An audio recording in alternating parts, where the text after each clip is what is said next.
بسم الله الرحمن الرحيم. معكم الدكتور محمد الحناوي، استشاري النساء والتوليد. هنكمل النهارده الكلام عن الأورام الليفية الرحمية والعلاج بتقنيات وابتكارات جديدة. طبعا الورم الليفي ده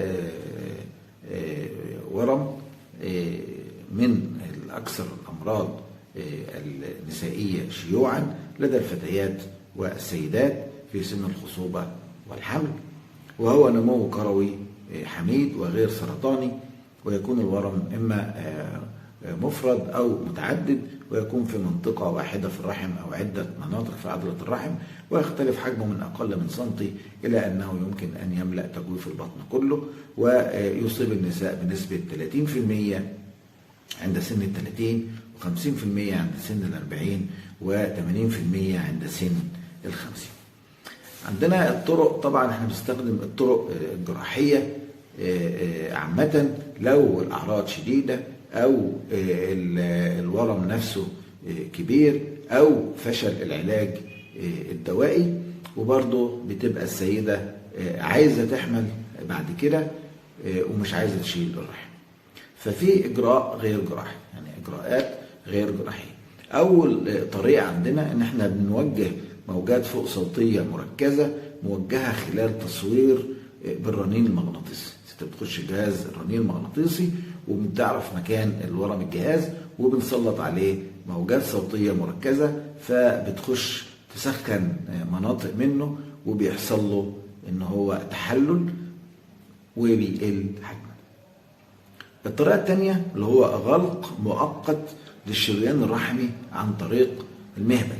نحط جهاز كده على جانبي عنق الرحم بيقفل الدم عن طريق الشرايين الرحمية الاثنين فلمدة 6 ساعات بس، وبنشيله. لو ان هو بيقلل الحجم 25% وبيقلل النزيف 50%.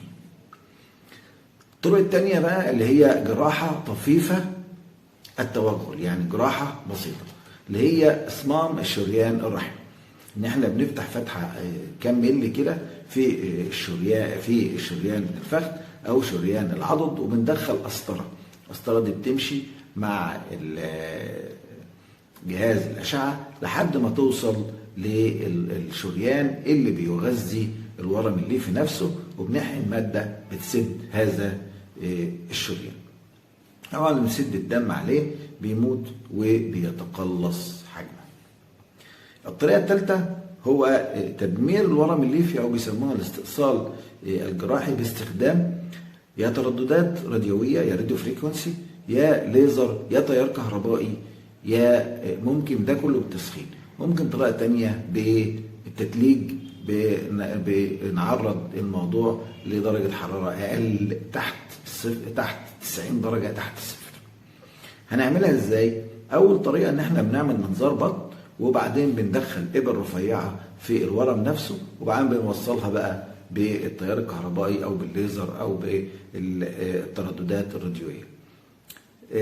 بتخش بتسخن النسيج بتاع الورم فبيتدمر ويتحلل. الطريقة الثانية إن احنا بنعمل نفس الطريقة، ولكن بنوصله قلنا بتبريد 90 درجة تحت الصفر. برضو نفس الكلام بيؤثر على الخلايا بتاعة الورم ويدمرها. هل ممكن نعمله بطريقة تانية؟ أيوة ممكن نعمله. إن احنا بندخل